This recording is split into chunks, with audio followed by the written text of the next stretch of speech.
আমরা তিনজন আড্ডা দিচ্ছি এখানে। পুচকু খেলছে। কি খেলছিস বেটা? কি খেলা করছো তুমি? দিদির সাথে খেলা করছো? কি খেলা করছো বলে দাও? কি খেলা করছো? খেলা করছো তুমি? কে ওটা? কে ওটা? কে? দিদি। দিদি। আড্ডা দিচ্ছি বসে আমরা।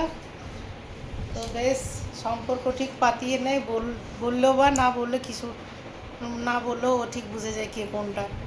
ওটা দিদি, বুঝে গেছে দিদি। এই দেখো ঘুমোতে ডাকছে ওকে ওর আন্টিমা। না ঘুমোতে যাব না বলছে। ভারী দুষ্টু, শুধু দুষ্টুমি করে বেড়াচ্ছে, কিছু না কিছু নিয়ে দুষ্টুমি করে বেড়াচ্ছে। ই মা, খালি বাটিটা কি করছিস? কি খাচ্ছিস? ওটাতে কি আছে? কি আছে? কিছু আছে? নাই। নেই, কিছু নেই। তবু তো খেতে হবে।